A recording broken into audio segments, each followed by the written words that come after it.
ॐ भूर्भुवः स्वः तत्सवितुर्वरेण्यं भर्गो देवस्य धीमहि धियो यो नः प्रचोदयात्। हे ईश्वर, हम यह पठन पाठन आपको प्राप्त करने और कराने के लिए साधन के रूप में करने जा रहे हैं। इस कर्म को और इसके कर्म फल को भी आपको अर्पित करते हैं। ओम शांति शांति शांति। सबको सादर नमस्ते जी। हमारा वेदांत दर्शन का पाठ चल रहा है, जिसमें हम चतुर्थ अध्याय पढ़ रहे हैं और चतुर्थ अध्याय का प्रथम पाद भी चल रहा है, ये समाप्ति की ओर है। तो देखिए, जो चौथा अध्याय है, चतुर्थ अध्याय है, ये अंतिम अध्याय है। इसके बाद ये वेदांत दर्शन संपूर्ण हो जाएगा। अब ये जो चौथा अध्याय है बहुत ही महत्वपूर्ण अध्याय है। वैसे तो पूरा वेदांत ही ब्रह्म से ओतप्रोत है। कोई आपको पूछे पद्मनाभ जी कि वेदांत आपने पढ़ लिया, इसका मुख्य विषय क्या है, तो क्या बताएंगे? हाँ, ब्रह्म है। और ब्रह्म की उपासना, ब्रह्म ज्ञान, ब्रह्म विद्या, इससे ये सारा ग्रंथ भरा हुआ है। और इसमें किसके रहस्यों को खोला गया है? वेदांत दर्शन में कहाँ के रहस्यों को खोला जाता है? उपनिषद। ठीक है, जो उपनिषद शास्त्र है उसके रहस्यों को यहाँ पर खोला जाता है, ये एक विषय। दूसरा, ब्रह्म प्राप्ति के लिए कैसे कैसे उपाय करने होते हैं, इसके लिए भी विशेष सूत्रों से इसका विधान मिलता है। जैसे कल ही हमने पढ़ा था कि आसीनः संभवात्, है ना, कि भाई बैठ करके ध्यान लगाना चाहिए, ध्यान करना चाहिए। तो बैठ करके ही ध्यान उपासना संभव होने से, और स्थिरता पूर्वक बैठ के ध्यान करना चाहिए, भी हमने पढ़ा था। ध्यानाच्च, तो ध्यान से, ध्यान में स्थिरता की अपेक्षा है। तो स्थिर होकर के बैठेंगे तो ध्यान में गति होगी, इसलिए कहा अचलत्वम च अपेक्ष। यह कल हमने पढ़ा था कि जब तक आपका शरीर स्थिर नहीं होगा, ठीक है, ये बोलते हैं शरीर का हिलना और मन का डुलना, बोलते ना हिलना डुलना बंद करो। तो डुलना मन क्या होता है? मन का डुलना। और हिलना मन क्या होता है? शरीर का हिलना। तो जब तक शरीर का हिलना और मन का डुलना ये दोनों बंद नहीं होगा, तब तक ध्यान में गति नहीं होगी। कोई बोलते हैं मन डमाडोल हो रहा है, बोलते हैं मन डमाडोल हो रहा है, तो मन डोलता है। शरीर हिलता है तो मन डोलता है। हाँ जी, हाँ हाँ। तो ये जो ग्रंथ है ये ध्यान के लिए क्या क्या हमारे लिए आवश्यक कर्तव्य हैं ये बतलाता है।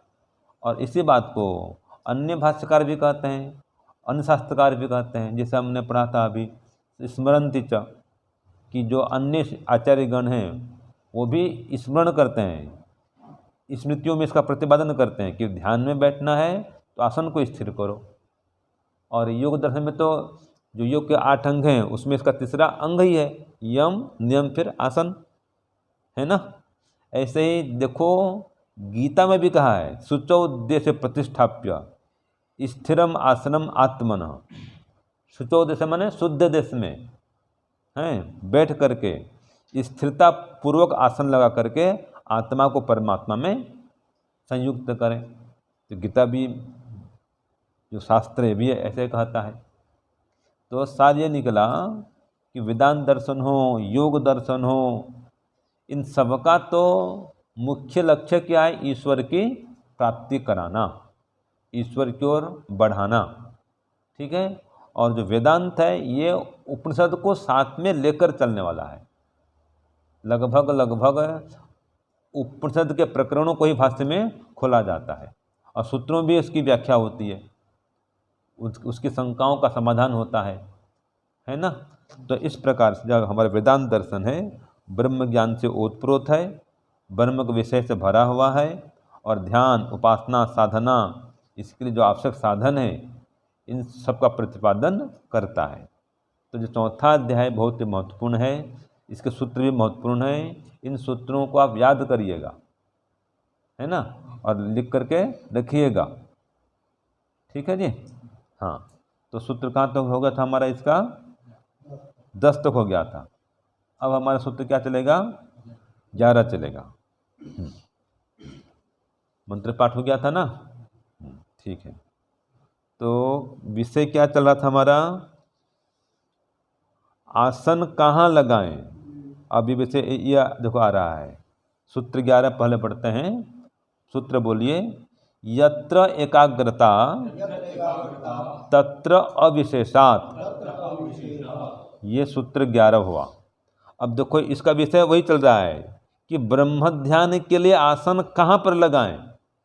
अभी तो पढ़े थे हम सुचोदय से, शुद्ध स्थान में ध्यान लगाएं, वहाँ पर आसन लगाएं। अब इसी बात को और खोल रहा है सूत्र 11 में।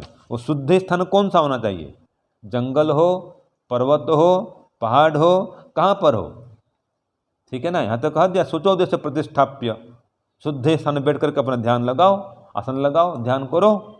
तो अब वो कह रहा है वो शुद्ध स्थान भी कौन सा हो। तो इसी विषय को आगे सूत्र 11 में कह रहा है। प्रश्न लिखिए, सूत्र 11 का प्रश्न लिखिए कि ब्रह्म का ध्यान कहाँ करना चाहिए, यह प्रश्न आ रहा है। ब्रह्म का ध्यान कहाँ करना चाहिए, मतलब किस स्थान में करना चाहिए। कहाँ मतलब ब्रैकेट में कर दो, किस स्थान में करना चाहिए। ब्रह्म का ध्यान कहाँ, ब्रैकेट में किस स्थान में करना चाहिए, ठीक है ना। स्पष्ट हो गया। तो कह रहा है यत्र एकाग्रता तत्र अविशेषात्, जहाँ पर एकाग्रता हो वहीं पर आसन ला करके ब्रह्म की उपासना करनी चाहिए। तो उत्तर लिखिए सूत्र 11 का। सूत्र 11 का सूत्रार्थ लिखिए, जहाँ एकाग्रता बनती हो, जहाँ एकाग्रता बनती हो वहीं आसन लगाकर, जहाँ एकाग्रता बनती हो वहीं आसन लगाकर ब्रह्म का ध्यान करना चाहिए। जहाँ एकाग्रता बनती हो वहीं आसन लगाकर ब्रह्म का ध्यान करना चाहिए। स्थान विशेष का नियम नहीं होने से, स्थान विशेष का नियम नहीं होने से,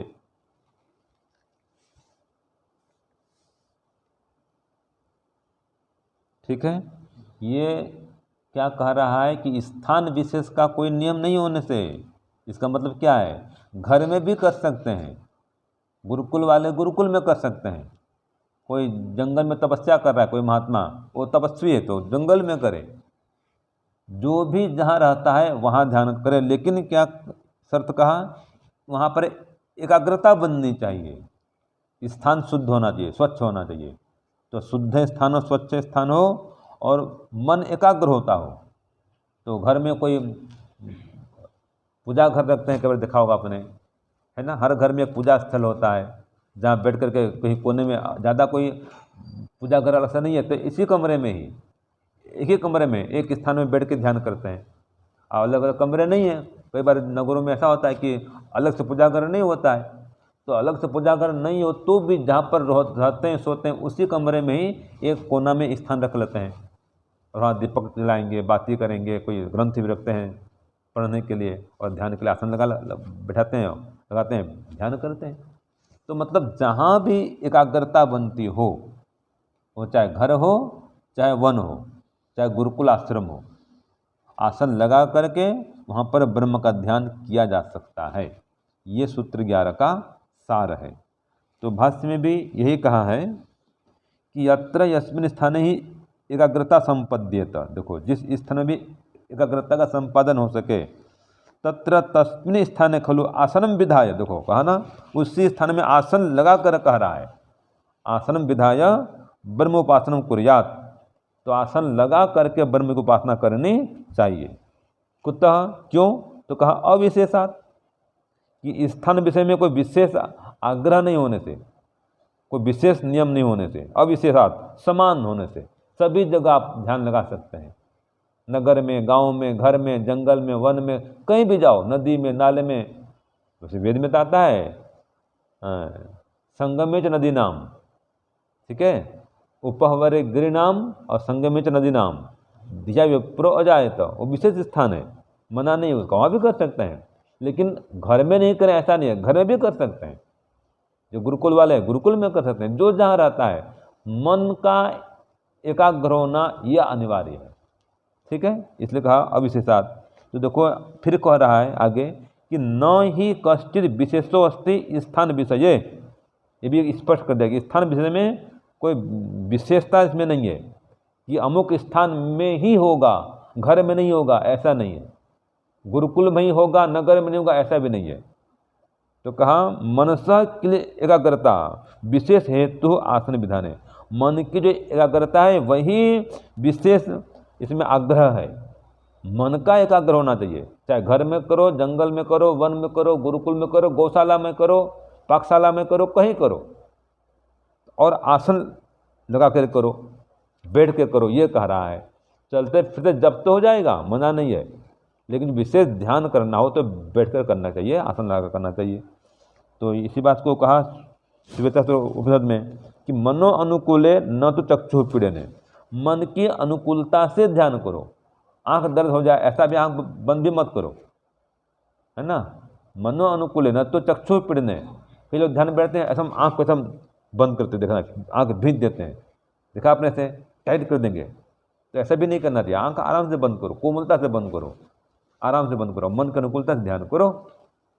तो इसलिए कहा न स्थान नियमश्च चित्त प्रसादात। ये सांख्य में आता है कि स्थान का कोई नियम नहीं है, चित्त की प्रसन्नता, एकाग्रता ये नियम है। चित्त प्रसादात माने चित्त की प्रसन्नता, चित्त की एकाग्रता ये नियम है। इसका नियम होने से न स्थान नियम, स्थान का नियम नहीं है। तो सूत्र 11 ये पूरा हो गया। अब देखो सूत्र 12।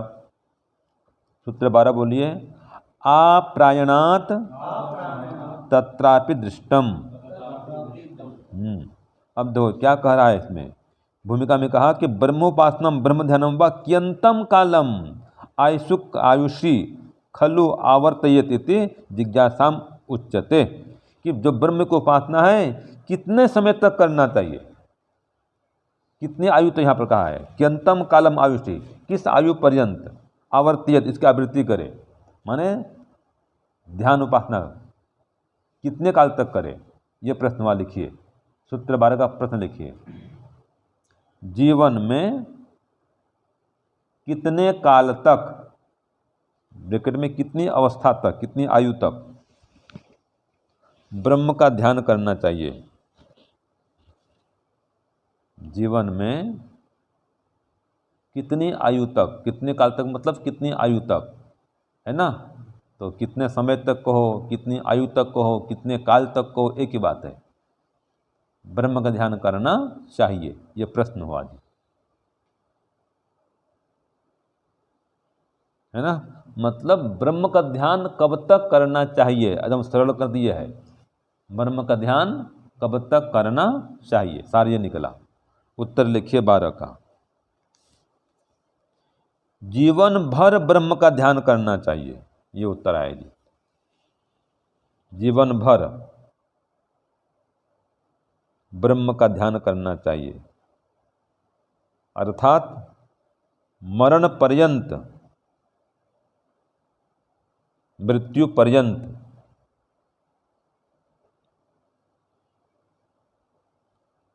ठीक है, और मृत्यु काल में भी ध्यान करना चाहिए। मृत्यु काल पर्यंत को, और जब व्यक्ति मर रहा है तो भी जब करते करते ध्यान करते करते प्राण को छोड़े, ये विधान है। तो क्या लिखे, जीवन भर ध्यान करना चाहिए, ब्रह्म का ध्यान करना चाहिए, और क्या लिखे, मृत्यु पर्यंत ध्यान करना चाहिए, है ना। और ब्रैकेट में लिख दो, मृत्यु काल में भी ध्यान करना चाहिए। एक ही उत्तर सब होगा। ऐसा श्रुति में देखा जाने से, लिखो तत्रापि दृष्टम है ना, तो ऐसा श्रुति में देखा जाने से, तो ये प्रमाण मिलता है। ये सूत्रार्थ पूरा हो गया, सूत्रार्थ पूरा। देखो प्रमाण क्या दिया कि प्रयाणम मरणम मरणांतम यावत जीवनम ब्रह्मोपासनम आवर्तयेत, कि जब तक जीवन है मरण पर्यंत ब्रह्म की उपासना का विधान है, इसकी आवृत्ति करनी चाहिए।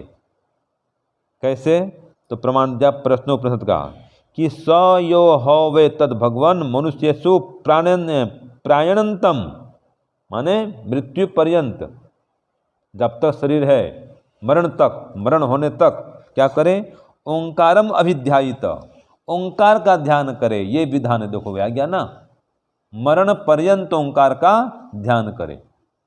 और आगे और भी खोल दिया कि स खलु एवं वर्तयन, ऐसा व्यवहार करता हुआ यायुत आयुषम ब्रह्मलोकम अभिसंपद्यते, कि जब तक आयु है, आयु पर्यंत मृत्यु काल में भी वो ब्रह्म का ध्यान करता हुआ फिर ब्रह्मलोक को प्राप्त हो जाता है। ब्रह्मलोकम अभिसंपद्यते माने ब्रह्मलोक को प्राप्त हो जाता है। कब, यावत आयुषम, आयु पर्यंत, जब तक आयु है तब तक, अंतिम समय तक, अंतिम सांस तक।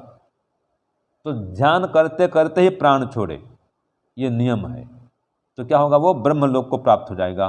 तो इन वचनों में मरण तक ब्रह्मोपासना का विधान है।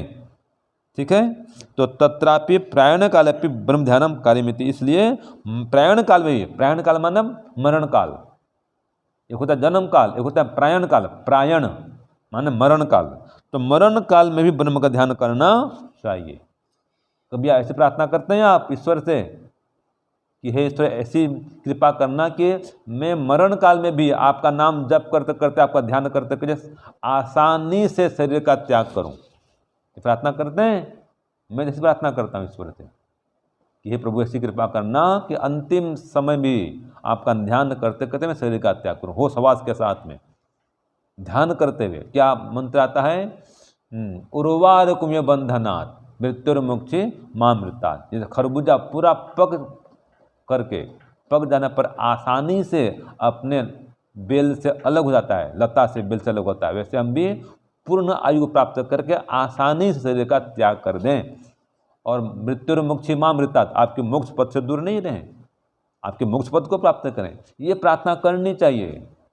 इसलिए मैं आपको बोलता हूँ बार बार कि त्र्यंबकम मंत्र का भी जप करो ध्यान काल में अर्थ सहित, ये भावना बना करके। ठीक है जी, तो जीवन में यही करना है बस, और हमारा कोई काम तो है नहीं, कोई व्यापार तो कोई है नहीं भाई, न कोई नौकरी है, न कोई धंधा है।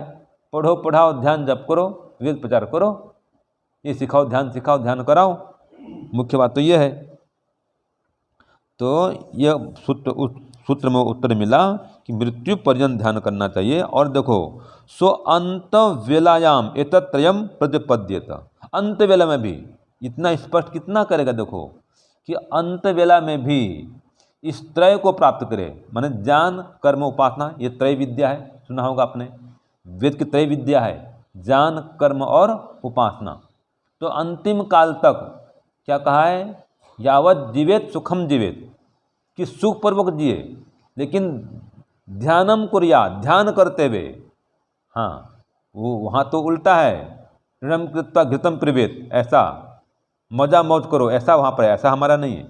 ध्यान करते हुए, जप करते हुए 100 साल तक जीवो। क्या मंत्र आता है जी, जिजी विस्तृत शतम समा, निष्काम कर्म करते हुए, ध्यान करते हुए और स्वाध्याय करते हुए 100 साल तक जीने की इच्छा करो, ये हमारा शास्त्र कहता है। त्रय में तत्, 3 प्रकार की विद्या कर का पालन करते हुए करो। और फिर कह रहा है प्रयतः साध्य काले वा श्रावयेत, ये कठोर उसमें आ गया कि मरते हुए सत्य स्थिति पर, साध्य काल मैंने सत्य स्थिति पर, है ना, तो जब अंतिम समय आता है तो उस समय भी वो परमात्मा की चर्चा उसको सुनावे, श्रवयेत। तो श्राद्ध काले माने कि सत्य काल में, मरण काल में, प्रयतः जो व्यक्ति मर रहा है उस मरते हुए व्यक्ति को ये परमात्मा का स्वरूप सुनावे। अगर कोई बोल नहीं पा रहा है तो क्या करे, उसके लिए उसको परमात्मा की चर्चा सुनाए, ये शास्त्र कहता है हमारा। और कई लोग ऐसा करते भी हैं, जब बिस्तर में जाता है ना, गीता सुनाते हैं उसको, रामायण सुनाते हैं, देखो गाँव में। ठीक है जी, ये शास्त्र विधान है कि मरण काल में अगर वो बोल नहीं पा रहा है तो उसको शास्त्र सुनाओ। ये हमारा ग्रंथ कह रहा है, तो वेद के मंत्र सुनाओ, वेद की चर्चा सुनाओ, गायत्री मंत्र सुनाओ, गायत्री मंत्र गान कराओ। अंतिम काल में ऐसा होना चाहिए। तो मरण काल भी भक्ति से ओतप्रोत हो, ध्यान से परिपूर्ण हो, ये इसका तात्पर्य है। अब सूत्र 13 चलो, बोलिए। तद अधिगम, हाँ है तो तद अधिगम है, लेकिन सामने वो आ गया तो लोप हो गया उसका। तो पूरा वाक्य क्या है, तद अधिगमे है। तो बोलो, तद अधिगमे उत्तर पूर्वयो हो अश्लेष विनाशो तद व्यपदेशात। तद व्यपदेशात बोला था ना, उत्तर पूर्वयो हो, आप में नहीं है? उत्तर पूर्वयो है हमारे में तो भाई, पूर्वाभयो तो नहीं है मेरे में भाई, मेरे में नहीं है, हमारे में नहीं है।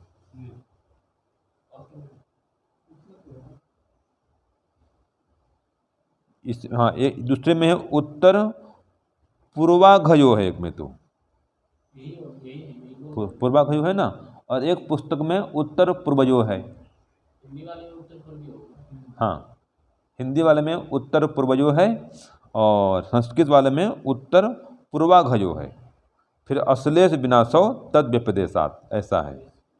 अभी स्पष्ट हो जाएगा। चलो उत्तर पढ़ते हैं अभी, ठीक है ना। तो यह प्रश्न हुआ, ये सूत्र हुआ। अब इसका प्रश्न लिखिए। हाँ, अघ आएगा जी, ये उसमें हिंदी में लिखो, क्योंकि इसमें अर्थ आ रहा है। अर्थ में अघ माने पाप होता है ना, अघ माने पाप, पाप अर्थ में अभी आ रहा है ये, तो लिखो अघ जरूर आएगा। सूत्र, पहले सूत्र का अर्थ लिखिए, प्रश्न लिखिए पहले। ब्रह्म प्राप्ति होने पर क्या होता है?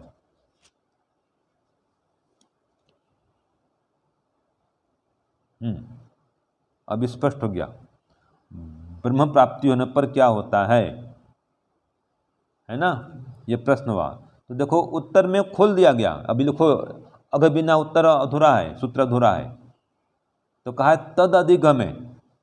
हाँ जी, सूत्र में क्या था कि तद अधिगमे माने उसकी प्राप्ति होने पर, किसकी प्राप्ति होने पर? ब्रह्म की प्राप्ति होने पर।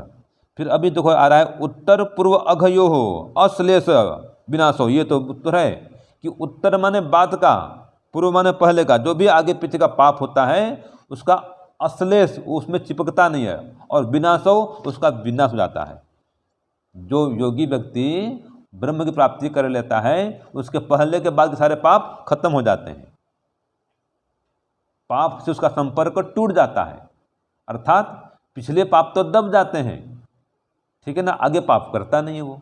ये इसका अर्थ है तद व्यपदेशात, ऐसा ही कथन होने से। तो अघ माने पाप है ना, यहाँ पर विनाशो दिया है माने दब जाना। लिखिए सूत्रार्थ, लिखिए 13 का। ब्रह्म की प्राप्ति होने पर, ब्रह्म की प्राप्ति होने पर अगला पाप उपासक नहीं करता है। अगला माने भविष्य का पाप, लिख लो भविष्य का पाप, या भविष्य में पाप उपासक नहीं करता है, ठीक है ना। हाँ, तो भविष्य में पाप करता नहीं है और उसका पिछला पाप दब जाता है। ब्रह्म की प्राप्ति होने पर उपासक अगला पाप माने भविष्य में पाप नहीं करता है और उसका पिछला पाप दब जाता है, ऐसा शास्त्र में कथन होने से ठीक है ना। प्रश्न क्या था, ब्रह्म की प्राप्ति होने पर क्या होता है? तो ब्रह्म की प्राप्ति होने पर ये होता है कि जो उपासक है वो अगला पाप माने भविष्य में पाप नहीं करता है, अगला पाप करता नहीं है, पिछला पाप उसका दब जाता है और उसका मोक्ष हो जाता है। माने कि नहीं, वो तो आगे हो गया ना। ब्रह्म प्राप्ति होने पर अगला पाप माने भविष्य में पाप नहीं करता है, उपासक को जोड़ना पड़ेगा, पिछला पाप दब जाता है। ऐसा शास्त्र में कथन होने से आए ना, लिखिए, ऐसा शास्त्र में कथन होने से। हाँ लिखवाए, कहा था ना मैंने, जब लिखा आपने जी? हाँ लिखे तो लिखो, पूरा करो। ऐसा शास्त्र में कथन होने से हो गया तद्व्यपदेशात। ठीक है, तो पिछला पाप दब जाता है, इसका मतलब क्या है, जो पाप किया था उसका फल उसको अब मिलेगा नहीं, इधर चलेगा मोक्ष में, वहाँ से लौटने पर मिलेगा। इसका मतलब पाप दब जाता है, फल तो आने पर मिलेगा लेकिन मिलेगा जरूर, और नया पाप करेगा नहीं वो, तो अगला पाप तो बंद और पिछला पाप दब जाता है, वो उसका चल जाता है मोक्ष में। तो ब्रह्म की प्राप्ति होने पर ये होता है। तो यहाँ पर जीवन मुक्त व्यक्ति की चर्चा हो रही है ना जी।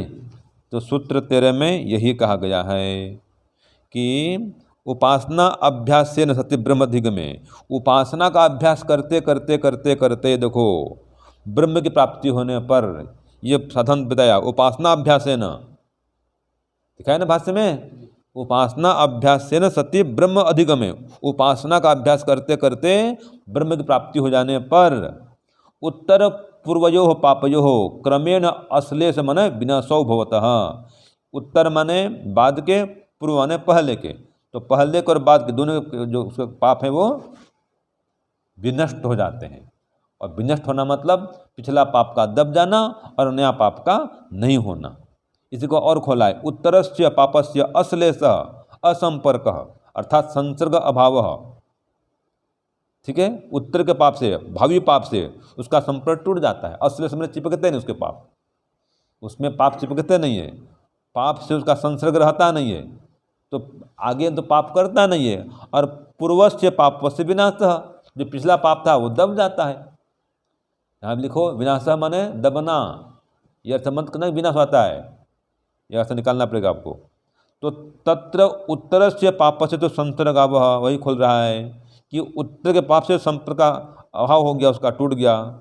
तो यद उत्तरस्मिन काले पाप कौन प्रवृत्ति न होती, कि आगे उसको पाप में प्रवृत्ति नहीं होती है। देखो ये प्रमाण मिला, किसकी मुक्ति होगी? हाँ जी प्रवींद्र जी, मुक्ति किसकी होगी? जिसकी पाप में प्रवृत्ति नहीं रही, भोग में रुचि नहीं रही। ये मुख्य लक्षण याद रखना। जब मन में ऐसा आ जाएगा कि कोई भी पाप की तरंगें नहीं उठेंगी, विषय भोग की भावना मन में नहीं आएगी, एकदम न्यूट्रल बोलते हैं, परमात्मा समान, जिसे परमात्मा भोग नहीं करता है संसार को, ऐसा आप में भोग की वृत्ति न रहे, तब जाकर के मुक्ति मिलती है।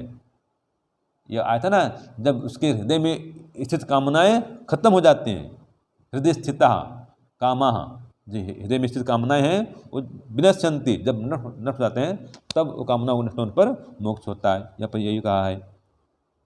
तो उसका पिछला पाप खत्म, अगला पाप करता नहीं है। इसलिए कहा यहाँ पर देखो कि ब्रह्म उपासकस्य लब्ध और लब्धव्यत्वात् ज्ञानेन निर्मलत्वात्, कि ब्रह्म उपासक का प्राप्ति क्या हुआ अथवा प्राप्ति किए हुए ज्ञान से, जो उसका स्तर है निर्मल हो जाने से, या उसके आत्मा की निर्मलता हो जाने से, तो वो लब्ध ज्ञान से जो ज्ञान प्राप्त हुआ माने तत्वज्ञान हुआ, उस तत्वज्ञान से क्या होता है जी प्रवीण जी? उस तत्वज्ञान से क्या होता है? उसकी निर्मलता हो जाती है। तो जब तक आपके आपका मन आपकी बुद्धि निर्मल नहीं होगी, मोक्ष होने वाला नहीं है। ये पढ़े तो पहले ना, अंतःकरण की निर्मलता आई थी ना, बात पहले भी आया था। देखो तो पूर्वस्य नाशो भवति, तो पहले का जो पाप था वो तो खत्म हो जाता है। ज्ञान अग्नि है जाज्वल्य मानत्वात्, ज्ञान की अग्नि से उसको जला दिया जाने से, कैसे? काष्ठमी व लकड़ी के समान। तो संचितम पापम भस्मी भवति, जो संचित पाप है वो भस्म हो जाता है, माने दब जाता है वो, खत्म। अब आपको मोक्ष में बाधा उत्पन्न नहीं करेगा वो। जो पाप कर्म हुआ, जैसे बचपन में आपको कोई सांप मार दिया, ऋषि है, ऋषि बन गया है, लेकिन बचपन में सांप मार दिया था, अब कोई बात नहीं, सांप मार दिया, वो दब गया, वो सांप मार कर भी उसकी मुक्ति हो जाएगी। क्यों? अब वो पाप करना छोड़ दिया, अब मन में कोई पाप की भावना नहीं बची, बचपन में गलती हुई तो हुई, ठीक है ना जी। तो ऐसा जो पिछला पाप है वो दब जाता है और आगे जानबूझ के पाप करता नहीं है। देखो क्या कह रहा है, तथा कृत्वा तस्य वर्णनात्, ऐसा उसका होने से वर्णन कि यथा पुष्कर पलासः आप न शिष्यंत। जब आपने देखा होगा कमल का फूल है, उसमें जल टिकता है क्या? गिर जाता है। कमल पत्र पर जल नहीं टिकता, नहीं लगता। इसी प्रकार से जो जीवन मुक्त हो जाता है ना, उसके लिए कहा है एवं विधि पापम। जो जानने वाले व्यक्ति हैं, ब्रह्म को जान लेते हैं, तो उसको पाप कर्म न शिष्यते, पाप कर्म चिपकते नहीं है, मतलब पाप कर्म करता नहीं है। और भी कहा है तद यथा इसका तूलमग्नो प्रोतम। इसका मने आज की भाषा में माचिस की तिल्ली या कोई सीख की रुई, वो अग्नि में घुसाने पर जल जाती है, ठीक है ना जी। उसमें अग्नि लगा दो तो रुई जल जाएगी, जो माचिस तिल्ली जल जाती है। तो इसी प्रकार से जैसे रुई जल जाती है अग्नि के द्वारा, इसी प्रकार से इस मोक्ष के अधिकारी के सारे पाप जल जाते हैं। प्रदूयते एवं ही हस्य सर्वे पापन प्रदूयन्ते। जैसे रुई जल जाती है, माचिस की तिल जल जाती है, ऐसे ही ये मोक्ष अधिकारी के सारे पाप भी जल जाते हैं। हो गया सूत्र 13 पूरा। अब सूत्र 14 चलो। बोले इतरस्य अपि एवं असंश्लेषः पाते तु। सूत्र 14 हो गया। ये क्या कह रहा है, लिखो प्रश्न इसका। मुक्ति हो जाने पर, नहीं क्या लिखो, क्या मुक्ति हो जाने पर या मुक्ति मिल जाने पर। सूत्र 14 कह रहा है क्या मुक्ति हो जाने पर या मुक्ति मिल जाने पर।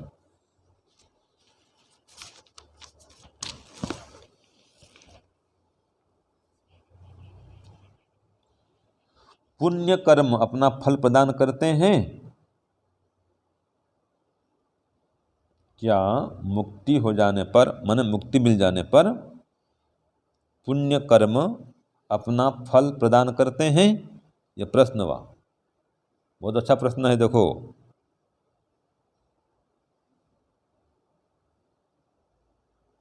तो उत्तर लिखिए, मुक्ति मिल जाने पर या मुक्ति हो जाने पर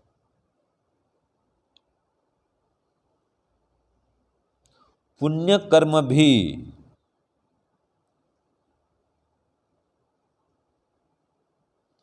फल प्रदान करने में समर्थ नहीं होते हैं।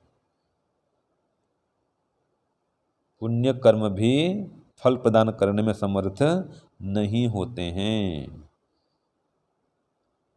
ये सूत्र 14 में कह दिया, ठीक है। तो इतरस्य अपि एवं असंश्लेषः, माने उसका संपर्क नहीं होता है जी। तो जो भी पुण्य यहाँ पर किए हैं, यहाँ पर क्या लेंगे, सकाम पुण्य लेंगे, याद करना। यहाँ पर किस पुण्य की बात चल रही है, सकाम पुण्य की बात चल रही है। तो जो आपने दान पुण्य किया था सकाम भाव से, उसका तो पुण्य होता है, पुण्य जमा होता है, लेकिन अभी उसका फल क्या मिलता है, पुनर्जन्म मिलता है। याद रखो, सकाम भाव से जो आपने पुण्य किया, दान किया, उसका फल क्या है, पुनर्जन्म है। अब इसका पुनर्जन्म तो हो नहीं रहा है, इसका मोक्ष हो जा रहा है, तो उसका क्या मोक्ष में फल मिलेगा? और नहीं मिलेगा, वहाँ जन्म भी नहीं, तो कहाँ फल मिलेगा उसको। उदाहरण के लिए बहुत दान पुण्य कर दिया, उसको दानवीर परिवार में जन्म मिलेगा, राजा महाराजा परिवार में जन्म मिलेगा, ऐसा उसका दान बढ़ गया है, ठीक है। कोई 1 करोड़ 2 करोड़ का दान किया है, अब उतना धनवान परिवार चाहिए उसको, अब वो तो है जन्म लेगा तो मिलेगा ना जी। अब उतना दान पुण्य किया, बाद में योगी बन गया, जैसे ये थे ना राजा भर्तृहरि, राजा भी थे, बाद में सन्यासी बन गए। आप सन्यासी बन के समाधि लगाए, क्लेश खत्म किया, अब वो जो पुण्य किए थे वो रह जाएगा ऐसे ही, उसका फल नहीं मिलेगा, मोक्ष में फल कोई नहीं उसका, ये कह रहा है। मोक्ष में मोक्ष का फल मिलेगा, निष्काम कर्म फल मिलता है मोक्ष में।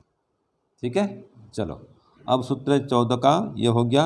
अब इसमें क्या कहा सूत्र 14 में कि इतरस्य माने, देखो आगे चलो, यहाँ पर तो कहा है तद व्यपदेशात इति अनुवर्तते, माने उसका कथन होने से, जो सूत्र 13 में था ना, इसकी अनुवृत्ति आ रही है कि शास्त्र में ऐसा कथन होता है कि इतरस्य माने पापात इतरस्य। अभी तो पहले क्या पढ़े थे कि पाप से संपर्क नहीं होगा, सूत्र में क्या पढ़े थे, जो पाप है अघ है उसका संपर्क नहीं रहेगा मुक्ति होने पर। अब कह रहा है पाप से भिन्न पापात इतरस्य पुण्यस्य अपि, देखो उस पुण्य का भी संश्लेष नहीं होगा, माने पुण्य कर्म का फल भी नहीं मिलेगा। तो मुक्ति होने पर न पाप का फल मिलता है न पुण्य फल मिलता है, दोनों का फल दब जाता है बस। तो अंशलेश, अश्लेष माने विनाश रूप, पूर्वस्य श्लेषस्य उत्तरस्य विनाश देवपाचित जायते। तो पूर्व का पाप भी खत्म और पुण्य भी खत्म, देह पाते तो शरीर छूट जाने पर और मुक्ति में पहुंच जाने पर। तो तद व्यपदेश तथैव तस्य वर्णनात्, उसका कथन से मिलता है। कहाँ मिलता है, ये मिलता है क्षीयन्ते चास्य कर्माणि तस्मिन् दृष्टे परावरे, हाँ विद्यते हृदय ग्रंथि छिद्यन्ते सर्व संशया, है ना। ये प्रमाण दिया, ये कहाँ का प्रमाण है, ये मुंडक उपनिषद का है ये, ठीक है ना, मुंडक में आता है ये। तो ये प्रमाण दिया, मुंडक 2:2:8 में प्रमाण दिया। इसके सारे कर्म जो है क्षीण हो जाते हैं, कोई कर्म फल मिलता नहीं है। निष्काम कर्म फल मोक्ष होता है, सकाम कर्म फल पुनर्जन्म होता है। जो सकाम कर्म किए थे वो दब जाते हैं, पुनर्जन्म उसका होता नहीं है। फिर कहा है उभे उह एवष्ट एते तरत्य न एनम, देखो कृत अकृत्य तपतः, ये कृत और अकृत दोनों उसको तपा नहीं पाते हैं। तो न संसार संबंधी कोई सुख मिलता है न कोई दुख मिलता है। तो मोक्ष में पहुंच गए तो सांसारिक सुख दुख से तर जाता है, तर जाता है। न एनम कृताकृत तपतः, ये कृत और अकृत दोनों का फल इसको कुछ नहीं करते हैं। तो ये प्रमाण मिला एक और। फिर कह रहा है देखो एक और आता है, नौ वै सतः प्रिय अप्रियो हो अपहति अपहतिरस्ति, कि क्या कहा इसमें, अपत्ति अस्ति जी, प्रिय भी और अप्रिय भी। ये कहाँ का है, ये छांदोग्य का है ना ये। तो छांदोग्य में क्या कहा कि शरीर के होते हुए पुण्य और अपुण्य दोनों का नाश तो होता है, नहीं होता है, मतलब जब तक शरीर है तो उसका पुण्य पाप तो रहता है, शरीर छूटने पर फिर उसका पाप पुण्य रहता नहीं है। तो प्रिय और अप्रिय दोनों से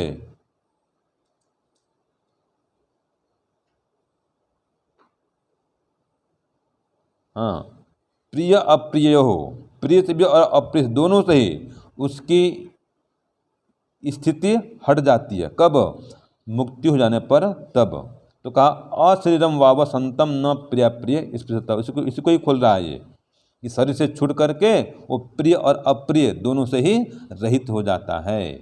तो पाप पुण्य दोनों से ही वो छूट जाता है। और शरीर पातनंतरम ब्रह्म उपासकस्य पुण्यमपि क्षयम गच्छति। देखो इसमें स्पष्ट कर दिया कि शरीर छोड़ने के बाद में वो ब्रह्मोपासक का जो पुण्य है वो भी क्षय को प्राप्त हो जाता है। तो कौन सा पुण्य, सकाम कर्म का पुण्य, वो भी उसको मिलता नहीं है। तो सकाम कर्म फल क्या होता है, पुनर्जन्म होता है, जो तो मिलेगा नहीं उसको, नहीं तो पुनर्जन्म इसका नहीं होता है। तो सकाम जो भी पुण्य क्या था उसका फल नया जन्म उसको नहीं मिलेगा, उसको, ये तात्पर्य कहने का है। ठीक है, अब अंतिम ये और करते हैं फिर खत्म कर देंगे। अनारब्ध कार्ये एवत्तु पूर्वे तदवधे, ठीक है ना। तो ये क्या कह रहा है सूत्र 15, देखो प्रश्न लिखिए, ब्रह्म की प्राप्ति हो जाने पर बराबर मुक्ति हो जाने पर संचित कर्मों का क्या होता है? जो संचित कर्म थे उनका क्या होगा, ये प्रश्न हुआ। बहुत बढ़िया प्रश्न है। संचित कर्मों का क्या होता है? ब्रह्म की प्राप्ति हो जाने पर संचित कर्मों का क्या होता है?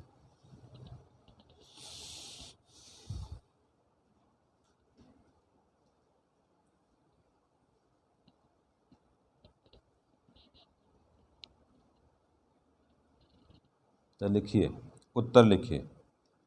ब्रह्म की प्राप्ति हो जाने पर बराबर मुक्ति हो जाने पर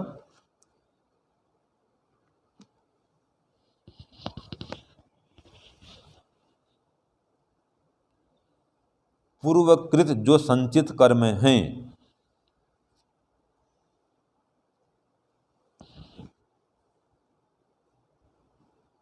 वे नष्ट हो जाते हैं अर्थात दब जाते हैं। वे नष्ट हो जाते हैं अर्थात दब जाते हैं।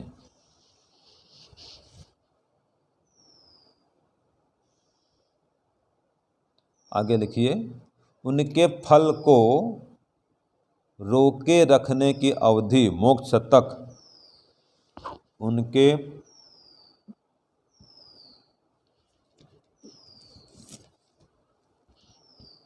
फल को रोके रखने की अवधि तक।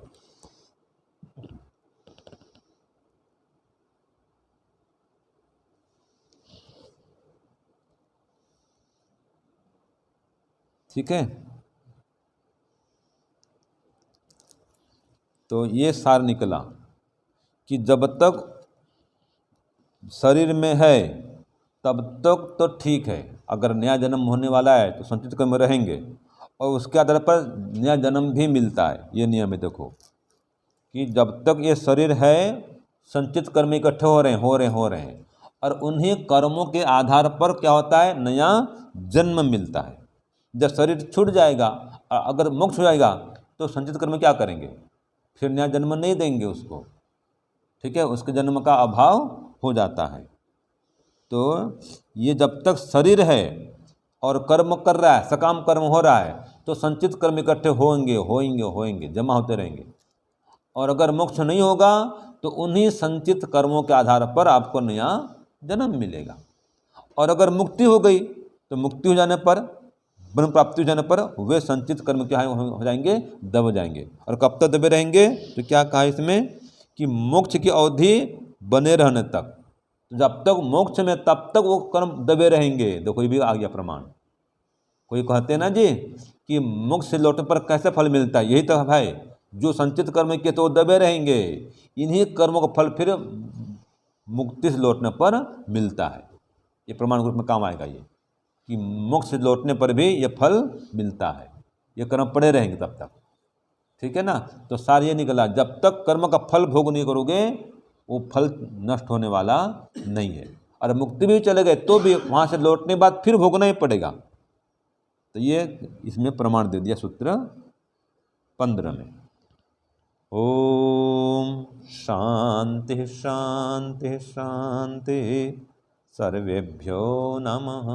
सबको सादर नमस्ते। अब इसका भाष्य